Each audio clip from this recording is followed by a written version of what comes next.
ବର୍ତ୍ତମାନ ମୁଁ ତିଆରି କରିବି ଦେଶୀ ପବତା ମାଛର ବେସର। ପବତା ମାଛ ବେସର କରିବି। ବର୍ତ୍ତମାନ ଦେଖନ୍ତୁ ନଈରୁ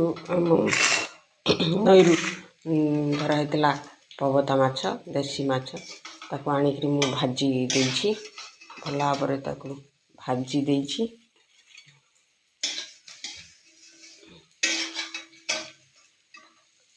ଭଲ ଭାବରେ ପବତା ମାଛକୁ ଭାଜି ନେଇଛି। ତାପରେ ଏବେ କଢ଼େଇରେ ମୁଁ ପିଆଜ ପକେଇବି। ପିଆଜ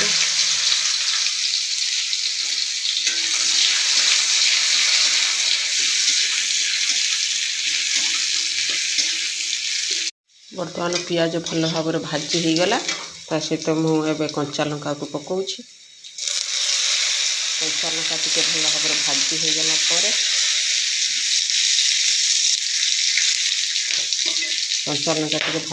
ପରେ ତାପରେ ମୁଁ ଯେଉଁ ରଖିଥିବା ବଟା ମସଲାକୁ ପକାଇବି।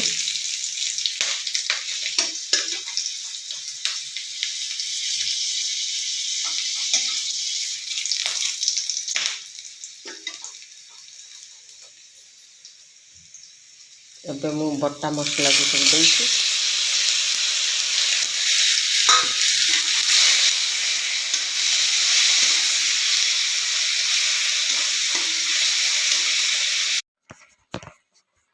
ଏବେ ଭଲ ଭାବରେ ପାଣି ଫୁଟିଲାଣି। ସେଥିରେ ଏବେ ମୁଁ ମାଛକୁ ପକାଇଦେବି।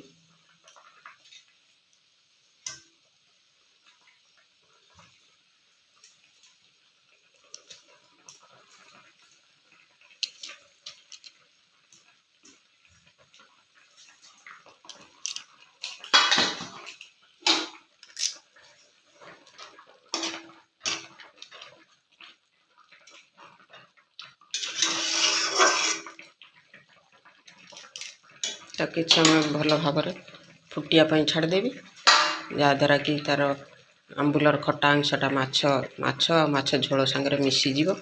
ଏବେ ମୁଁ ଟିକେ ଘୋଡ଼େଇ ଦେବି, ତାକୁ ଧିମା ଆଞ୍ଚରେ। ପ୍ରସ୍ତୁତ ହେଇଗଲା ଆମର ଏଥର ମାଛ ବେସର।